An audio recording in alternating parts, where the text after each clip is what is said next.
So hi everyone. Uh, Welcome to my one workshop on deputying. I'm basic. So I think the workshop is very simple. It's basically just a workshop on how you can execute the role of deputy in British Parliamentary a bit better. So I do every single role. I've done pretty much every single role in BP. Um, and I still do every single role. But if I did have to pick a favorite, my favorite first is extension, but second is deputy. I picked deputy for this specific workshop though, because I think I have seen a lot of novices who kind of take on the deputy role, but they don't execute it in a way which is like, for a lack of a better word, proper. And that's because deputy, despite a role that seems to be easy, cut out dry, is something that is actually a lot more complicated than people realize. Um, because you actually have to do a lot more thinking than one might say. So and I also think a lot of novices end up mis-executing the deputy role because they are not doing what is supposed to be needed of that round. So a lot of this workshop is aimed to hopefully deconstruct the way people should think about deputy and the kinds of way and the end up and like formulate a better plan of action in order to sort of be able to just execute being a deputy far more better. So yeah, so I think again, a deputy is not just a role that is simplified to respond and extend. It goes a whole lot more than that. It's not just about, aha, I respond because I will rebut the other team and call it a day, and I will run a new argument because I can. It all involves a lot of strategic thinking on the way that you are basically the last speaker of your own team in the top half. So you have to essentially be a lot smart and just have to kind of figure out what is the way forward after I have heard the first speaker exchange. Cool. So the overview, I already gave the introduction. So we'll start with some basic prologue stuff, and then and then the deputy philosophy, then things to do in deputy, different structures of deputy, and then finally some extra tips. So prologue. Very basic. Firstly, I think this workshop assumes you have basic knowledge of BP format debate. So you should know that there are four teams. You should know that there is an opening house and a closing house, and you should definitely know that in the opening house you have the PMLO and the DPM DLO. Obviously, we are focusing on the DPM/DLO. I will focus mostly. So I wanted to keep this workshop a bit shorter so that it's just easier to watch. So I don't have a section specifically on what to do specifically in DPM as opposed to DLO, but I will say some stuff that I think is important in case it's relevant. This is aimed to be beginner friendly, as in I will try to explain the stuff I will teach here in a way which is very easy to understand, but note that I will be covering what I think to be intermediate topics. So I'm going to cover things that, generally speaking, aren't really covered in the basics cookie cutter levels of debating. These are things that you eventually learn over time.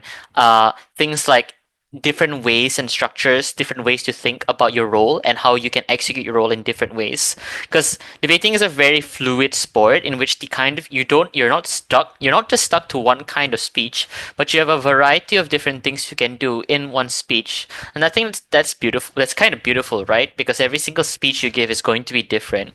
And I think that's something which is very prevalent in deputy. Because if you think about it, right? For speeches, both extension and PM usually have a set out structure. They know what they have to do. They have to give an argument. They have to give setup, and they structure those carefully. Whipping, I'd say, is also quite structured because you just kind of deal with each team line by line. But deputies, I don't think it actually has something that you could do and agreed upon. What the debating community would say has a consensus agreed upon structure. A lot of the great deputies in the world really, you can't really name something that's like generally consistent in terms of the way they structure their speech and the way they do their speeches, because a lot of deputies really do give very different kinds of speeches, and this is sort of opening the door into what that really looks like. Finally, this is not going to be a workshop a content workshop in the sense where I teach you how to do rebuttal better, I teach you how to do weighing better, or I teach you how to do extension better, because those topics require their own workshops. And I'm very sure that the other workshops that this wonderful institution has hosted already covers those things, so you can probably watch those too. Like, I'm very sure there's a workshop for each of the three things I mentioned before in rebuttal, weighing, and extension. But this is more on a strategic, I guess you could say, macro outlook, as in a general broad view of what your role means. So, it could get philosophical. I don't, well, I wouldn't say philosophical. I'd say more of just, um, this is definitely going to cover the role, the question of what do you do in this role? How can you think about doing this role better as opposed to the minute things you do? So, of course, I'll give some advice on how you can rebut better, how you can weigh better, but I think I want to focus a lot more on the overview of the deputy role as opposed to just these micro skills. Okay, so, the first thing I'll start off with is the deputy philosophy. The reason I start out with this is because I think it's very important for everyone to just understand what a deputy needs to do, and a consistent philosophy in deputy that remains no matter what round happens. So, despite every debate going to be different, despite every single debate probably demanding different kinds of things you have to do, i.e., sometimes you'll give a rebuttal heavy deputy speech or a matter heavy deputy speech, whatever it is, it will always be bound by three common principles that I think, I have a lot of my seniors back in my back when I was learning debate are very strong deputies, and they were, I've had the privilege of being able to hear their wisdom granted out to me, and showing this wisdom. So, oh, wait, sorry, that's the wrong slide. Okay. So there are three philosophies that I'm just going to come out here. The first is flexibility. Uh, Doing the exact same structure of deputy every single round is terrible. And if you realize that you're doing that and you've realized you're losing, that's probably why. Why do I say this? The deputy role is a role which is not constrained by specific demands of what you should do. In fact, if you read the world's manual, there's probably not a lot of stuff said about the deputy role as opposed to the three other roles, because of the fact that deputies have basically everything in their avenue to do literally anything. You can respond, you can extend, you can give any type of new material, whether it be new framing. Even if you don't want to give new material, you can use existing material and pivot and use that as a way to generate what kind of speech you want to be. Do you want to frame existing material to make it more relevant? Do you want to do a weighing heavy speech if that's what you're going to do? So all of this in mind means, all of those kinds of things I said happen because every single debate changes depending on the motion, depending on how strong your team, even depending on what kind of strategy your opponent will do, or maybe trying to predict or preempt the closing material. So, the bottom line here is that if you do the same thing in your speech every single time, where you just follow what you we just follow what you planned in prep, and you execute what you planned in prep with, maybe some extra rebuttal planned in the way as you adapt to the debate, chances are you're not really doing deputy in the fullest potential you have to be. Good deputies need to know how to adapt their speeches and strategies on a round by round basis. So maybe you are naturally a responsive speaker, but there are going to be some rounds where you just don't have to respond that heavily. Maybe there are just going to be some rounds where the winning strategy as a deputy to win the top half debate is just being able to weigh your material. If it's going to a debate about trade-offs or priority, or maybe the kinds of responses that you do are going to be different. Maybe it's not going to be destructive, take down the case fully, but just doing enough mitigation so that your own material sounds a lot more nicer and better, and things like that. And when it comes to macro strategy as well, right? It's all about, do we want to win on this one issue by running by going all in on one important principle, or just just basically winning on principle and weighing that against anything? Do we want to run multiple cases and win on different fronts of the round? And as a deputy, you want to sell the victory as a point in which your first speaker is probably already matter dumped, right? All of these things are very important for you to be aware of, and that is why I think flexibility is incredibly important part of what it means to be a good deputy. The second is discipline. Deputies, in my opinion, I think deputy is just the hardest role in British Parliamentary. Like, if I had to rank the easiest roles, in terms of the most hardest role is probably just between the member speech. Sorry, yeah, between the members, between the whip speech and the seconds. I guess, yeah, so the seconds are generally hard in BP, right? But whipping is easier because you have about 40 minutes to prepare plus 50. You have 55 minutes to prepare for your speech. In deputy, you have 15 plus 14. That is your DPM 21. So you barely have 30 minutes to prepare. And in that time, a lot of things can change. You can try you can try predict whatever the heck your opponent's gonna run, but if your opponents run something that you just generally did not see coming, that's going to be something that you have to adapt with, and you cannot crumble under pressure. If you realize your opponents are strong and are substantively crapping on your case, you have to be able to hold your ground and be able to defend what you can and rebuild what matters, because pressure and the panic mean all is, especially given how important your speech is going to be, something that you always have to be quite aware of. Plans can change as well. Sometimes you have a specific plan you wanted to execute in deputy, but as the debate evolves, you may have to just change that. Again, flexibility, right? But also the discipline to be able to execute and have faith in whatever you've thought of to run in your speech. Overall, I think it's just being able to come prepared as opposed to just, because one part of flexibility is the ability to adapt. The other part of that is the ability to actually execute and walk the talk. So all of that comes down to being able to prepare for literally anything, even the things that you did not see coming. There are going to be tough rounds where you just were not able to predict a case, or you did not expect a case to be built that strongly. Finally, attentive. And I think this is probably something that like I would just emphasize a little bit more, because I've seen a lot of novices who just don't pay attention, and they'll be like, yeah, we listened to just one line and respond to that one line, but if you're not attentive in your deputy speech, you're not going to give good responses. You're not going to be able to engage well in the debate. But also, being able to understand what the PM-LO exchange has gone helps you understand what I need to settle within the speech. What is the important question? What is the important clash that has occurred in the top half debate? What do I specifically need to do? Do I need to weigh my material? Do I need to, add on existing analysis to prove a point far more conclusively and just beat them on analytical rigor alone? Yeah. So even without doing anything, I think if you are an existing deputy or if you are planning to do deputy, keeping these things in mind, like, kind of like a mini scripture or something, where you just always remember, I must be flexible, I must be disciplined, and I must be attentive. I think it goes a long way in just thinking about the mindset it should operate in deputy instead of just, not critically and actively thinking. Cool. Next, things to do in deputy.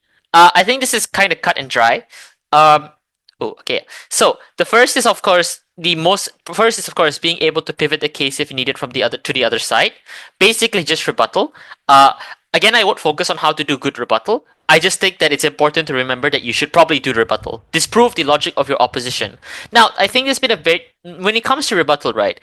We often forget that rebuttal isn't just claiming another thing will happen. It's like, an op seems say this is not true because X thing will happen, and your response is that is not true because Y thing will happen.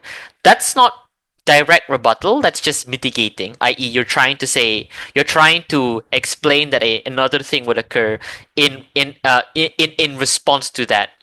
I think it's important as deputy where you want to really figure out what is the underlying logic of your opponent's argument and being able to respond to that. If your opponent's argument relies on the capacity of a government to do something, then you explain why the government can't do something, for example. When I mean pivot the case in needed, I generally just mean that you are being reactive, and you are being very reactive in terms of how your case is pivoting to engage with your team. So it's not like a case shift. Don't case shift in general, but when I say case pivot, you're trying to direct your case and explain to the judge how the ways your arguments have been explained within a debate have already how does it engage with the other team's material, and why does it still win at the end of the day? So that's what I mean by a case pivot. Second, defend or rebuild material from first. Respond to the responses to your case. I think this is something that's very important. If you need to be able to deal with the things that are attacking your partner's speech, because your partner's speech is very important and you need to be able to kind of make sure it stays alive. Rebuild and clarify existing mechanisms and analysis. Very simple. If sometimes your partner's speech, sometimes every single PM is not perfect, every single LO is not perfect, there's going to be something which is missing. It's important for you to figure out and listen, what did they miss and what can I clarify a little bit more. Sometimes it can just be saying, we said this was the mechanism, they did not, and now they need to to respond to this, or just saying this is what our argument does. What is the true impact of this argument? Sometimes you can do new frames and characterization where you just add on existing context to boost the relevance of existing material. And finally, weighing. For a lack of a better word, weighing is very important in deputy. Why? Firstly, not just in case of winning your own top half, but you weigh to win against your back half. Remember that you also have to deal with the back half teams that you cannot respond to directly aside from giving POIs. So it's important to just preemptively weigh why your case is the most important from the set get-go. Finally, advance the case new material, basically extending in deputy. You extend and turf burn in opening. What does turf burning mean? Turf burning literally means that you take every single path of substantiated material possible to make sure that your back half doesn't have anything to run. You want to identify new paths to victory by identifying new extension, which is of course again another way to turf burn in opening, but also a way for you to win in case a big heavy clash is not something which is very clear cut to win. Finally, expand existing arguments into new angles. Basically, if maybe you just kind of use exactly what your PM has said, but explain how that argument. So you're basically vertically extending off your own partner, which, by the way, is something you should then try to do because you don't want to be vertically extended on, so you want to vertically extend your partner before they can vertically extend you. Vertical extend inception. Cool. So things to not do in deputy.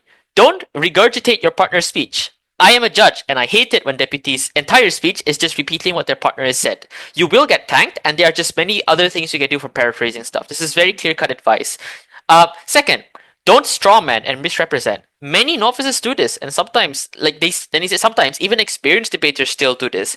I think it's very easy to assume that the opposition case assumes at its worst and then rebut it in its easiest form. No, the whole point of deputy is to respond to the most evolved version of the opponent's case. So you have to respond even when it's difficult. You have to respond to the mechanisms they give instead of just saying, they didn't explain this, or they are bad in some manner when they're probably not bad, and you're just trying to be sneaky.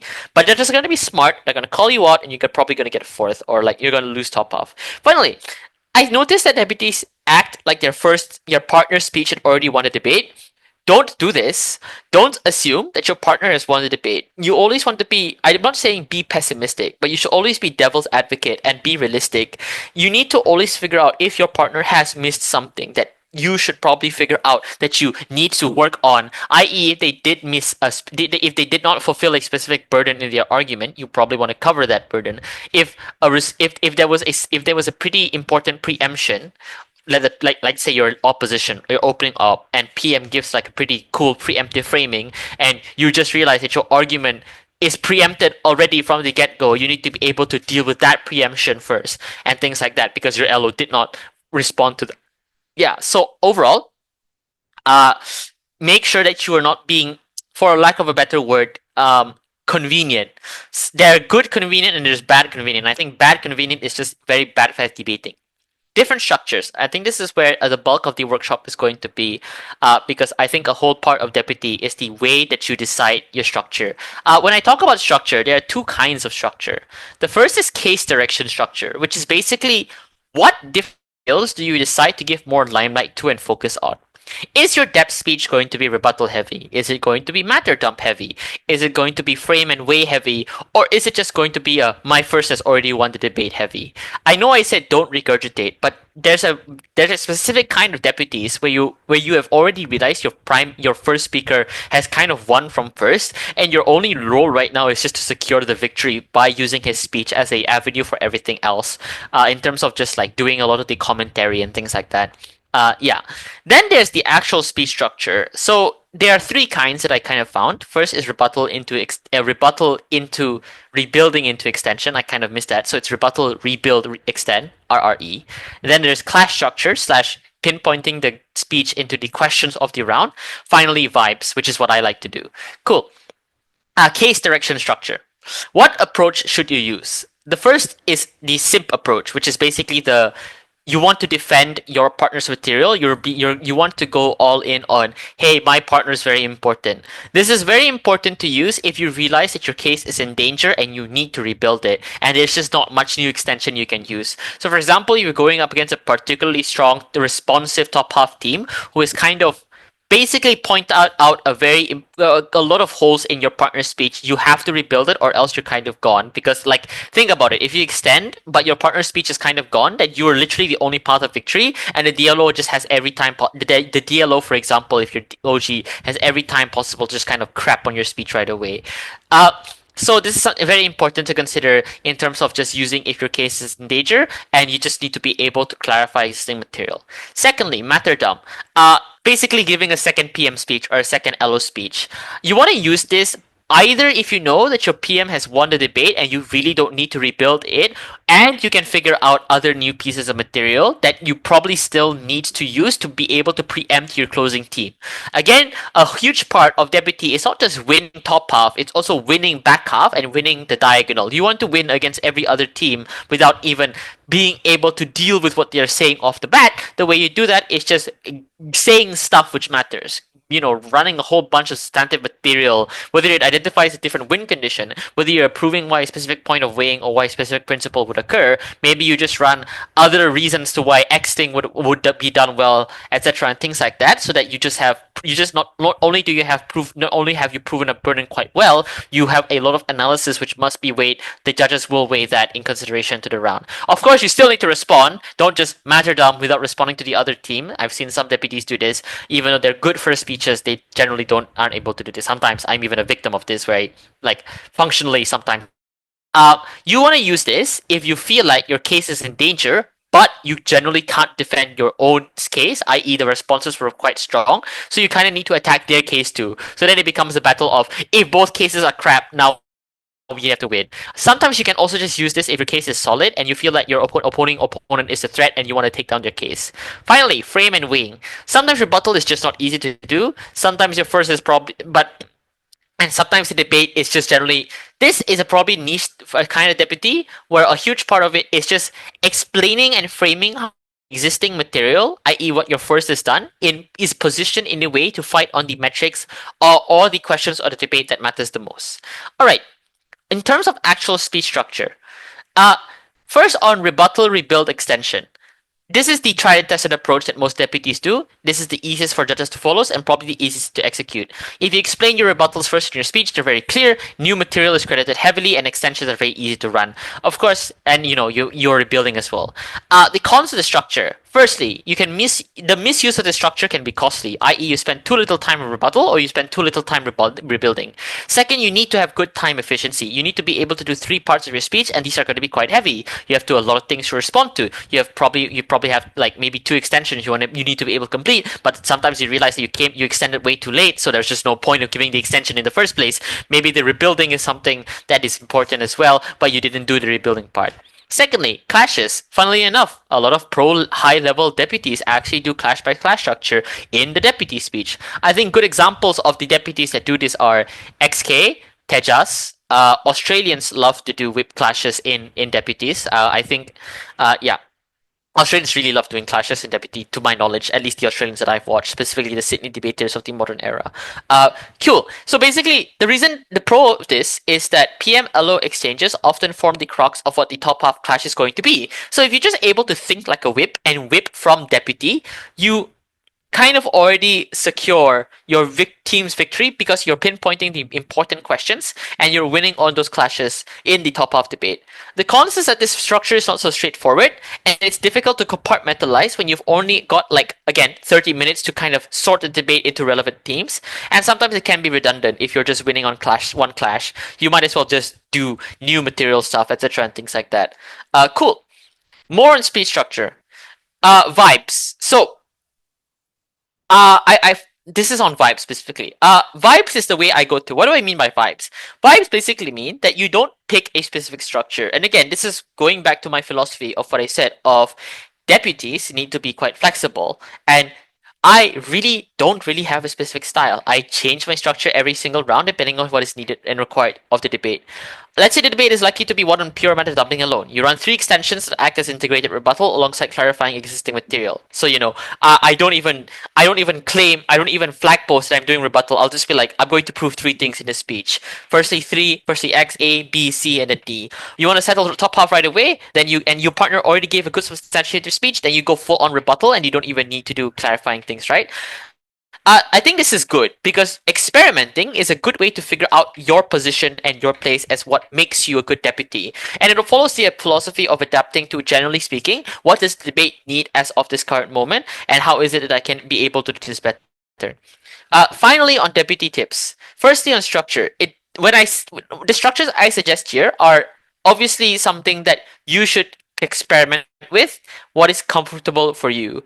Uh, of course, it is all matters on what kind of deputy speech you prefer to give. Secondly, your role as a deputy is very powerful because you're a better version of a whip because you can give new material. So you have a lot of things to do. You can solidify the strategic positioning of your team. You can rebuild. You can respond. You can weigh. So you need to be able to understand the genuinely powerful extent of what your role is and then be able to just go all in on that. So, okay. And of course, just to kind of yeah. But ultimately, your case, the goal of your speech just generally boils down to explaining to the judge why. Number one, your case as it is in the opening half weighs up against all of the material in the round. Secondly, why the responses and engagement you've done also contribute to your path of victory and takes down the other team's path to victory. So this is probably the most important thing in terms of what you should do as a deputy, the general objectives of a deputy. Because every single team has a set path of victory and they take measures to achieve that path to victory. Your job is being explicitly clear on why is it that you've achieved a path to victory in the smoothest road possible and how you have done meaningful work to take down other teams' ability to contribute towards winning the debate. Finally, just one piece, weighing. Weighing is very important. Weighing is very good in deputy. You are the last speaker of your team. You are also whipping the opening half. So you need to do it heavily, or at least you need to do it in a extent where the judge credits it as relevant, because you need to make sure that your team's case is always going to remain important, especially when the closing house has started the round.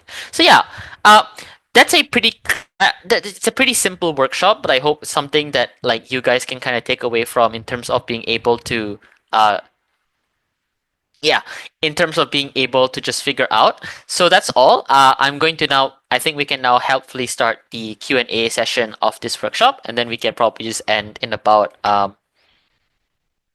this workshop started 3 o'clock if I remember correctly. 3:30. Yeah. So you can probably end at 4:15 IST. Yeah, yeah. I've gone through the whole like registration methods. I think a lot of these things I've already kind of mentioned in the debate in some extent. Uh, So I probably won't explicitly answer them anyways. There was one question on whipping, but unfortunately that's not part of this workshop. Again, guys, I highly encourage you to ask questions. I'm happy to stay here. Oh, okay, I just saw the first question asked. What do you do when the team is purposefully starting to skew the debate from the deputy? You call it out. The easiest way to do it is just to call it out. Call out the case shift. Uh, observe and explain what this case shift has negatively done to affect their case, i.e., like they drop an argument because then you don't want to make them look back. They drop this argument because they realized it was bad and they had to run something else, and then you then respond to the debate from the deputy, as in like trying to twist the debate. Again, you still call it out. Like if they do something really unfaithful or bad faith debating, as a deputy, you are very powerful in your ability to call out what opponents have done terribly wrong. Cool. Waiting for more questions. Sometimes judges buy certain cases and frames from the other. Do you think there are particular strategies that ensure the subjectiveness of judging is mitigated? That's what weighing is for. Like, the way you want to win, the way you want to make sure your frame is credited more is you need to be able to explain why your framing is more important.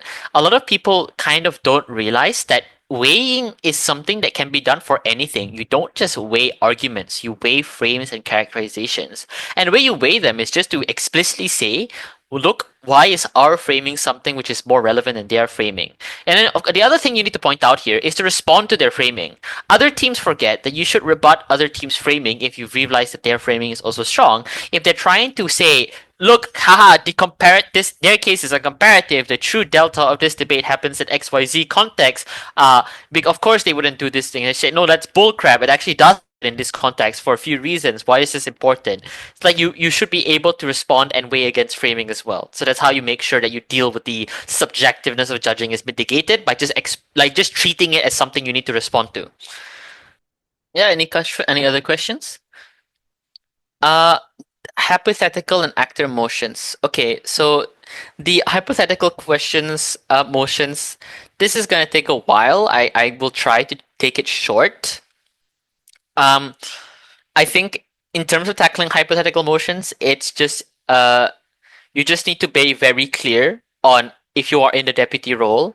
I think the most important thing to realize in hypothetical motions is firstly to understand like where what is like the realistic form of change that can happen in the debate, and secondly, I think being illustrative helps and being able to link that to real life examples, and a lot of the way that you can respond and engage has to kind of come in the faith of trying to tie the debate into a way which matters. In terms of actor motions, I think the easiest way to win actor motions from deputy is just to win on the interest clash, because that's the most important thing in the round. Like, you just need to explain why you have won the interest debate, why your interest matters more, and explain a lot more why is it that the claims that you have given within the debate fulfill the actor's interests. Okay, on the second question, if the debate is running parallel and both teams are just bouncing material off each other, again, the easiest way to deal with parallel debates is to do the hard job and actually try to rebut material. And when I say try to rebut material, I mean try to take the best case scenario and actually, is it possible for, hold on, I'll answer that question later. Um, the easiest way to avoid parallel debate is to not fall into the trap of making it parallel. Why do parallel debates happen? Because we are like because it's like very easy to just kind of it's just kind of very easy to just act like you very easy to fall into parallel debating because they're doing it too. You wanted to just kind of step out of that comfort zone and just really go all in and explain this debate is parallel in some extents. Here's how we're going to actually matter what think about what engages, what isn't symmetric, etc., and things like that. Cool. Next question. Is it possible to use the deputyship to covertly shape adjudicator paradigms if you're closing half redefine them? If yes, how? Firstly, explain why the framework that you have given in your speech matters more than other possible framework in the round. The way you do this is again weighing again, like you need to just generally explain why the contribution that has existed from your team, regardless of whatever new context has happened. Because closing halves can't redefine a debate and expect to win off of redefinition alone. A stupid judge would only credit a redefinition unless that redefinition was associated well. Assuming in the case where the redefinition is substantiated well in closing, that is why your job as a deputy is to clarify and already explain from the get-go that this doesn't mean that you are framed out of the round, because you've already done the work to explain why your world matters more as well. Yeah. So generally speaking, it's what the same way I answered the previous question. You need to weigh your frame. If your PM is given a framing of the debate that illustrates where does this debate take place, what is the true context for this debate really matters, and then you are able to explain this is our context, this is where the motion really does take place. If closing tries to do something funny, then they will be able. They need to explain why their context matters more than our context. Sometimes when the gulf is up, they destroy our entire case. How to reestablish our case? Firstly, you just have to rebuild your team's case, right? When I say rebuild, uh, when like when it comes to rebuilding, you just want to clarify, you just want to take out, you just want to figure out, um, what was the thing, how did they destroy your case, and you again respond to the responses. The first job is just to respond to the responses. But if you feel like your case is completely lost, the streaky strategy is just to counter what their case is, right? Or just like, uh, figure out a way to establish why their case isn't as perfect as it should be, i.e., if they run a case that completely weighs against your case, figure out the underlying presumption that make that case sound important, and then you can kind of break down what really is the underlying presumptions for that case. As a deputy, when you're listening to your closing, do you make proper rebuttals? You can't respond to closing when you are deputy, so I'm not sure what you mean here. If you're talking about POIs, that probably is where relevant. If I think in terms of POIs, you need to be able to do a few things if you're POIing. The first is figuring out what is the most important thing you need to rebut. You need to make your rebuttals efficient by just, again, the best way to figure out what is proper rebuttal strategy is pinpointing an underlying presumption that, if taken down, makes the entire closing case sound a lot more questionable than it should be. The second is just a reminder rebuttal, which is something I like to do, where you're just like, hey, judge, we said this thing. They did not respond to this thing. This preempts their thing. Reminder POIs are good in case you're concerned if the judge has kind of forgotten your speech and you just want to be able to bring them back to life. So yeah, I think that's what you do for POIs. I'll happily answer one more question, but after that, I think we can kind of conclude the workshop from here. Yeah. Any materials or resources you can recommend on this topic? Yes, gladly. I would love to. I actually would. I will send you some resources in the Zoom chat right now of very, very helpful deputy speeches, deputy workshops. So I think the most prevalent one that I think are very good to learn from is the Manchester workshop, Manchester Debating Union workshop on second speeches. That one covers a lot of the things I mentioned here as well in terms of what you should do as a deputy. Uh, and sort of just how you're able to kind of go all in on figuring out what is good.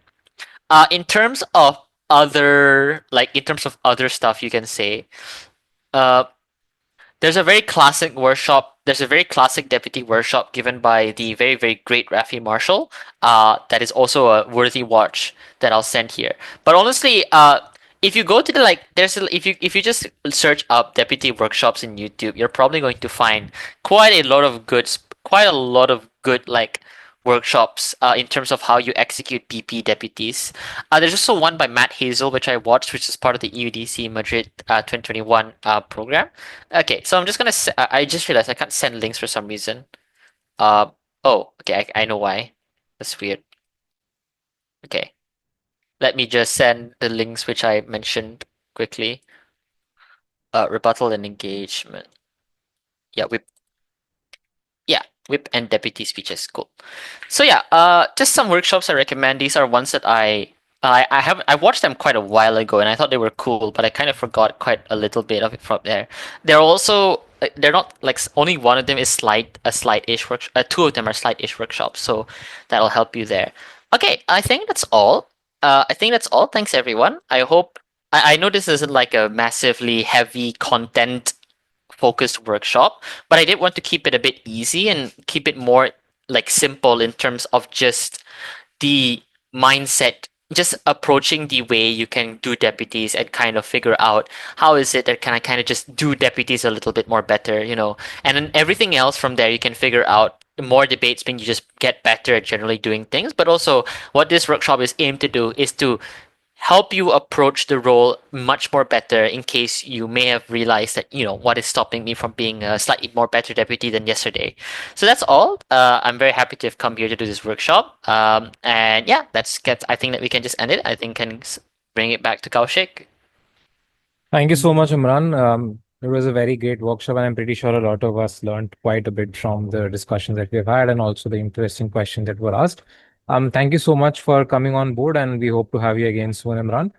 Thank you for all the participants also for coming to the workshop. We'll be hosting some more soon. You can please go up to our workshop calendar and sign up for them as well. Again, thank you again. We'll be uploading the recordings also on the Debate Central very soon as well. Thank you so much, Imran. Thank you, everybody. Have a great day. Bye bye. Bye.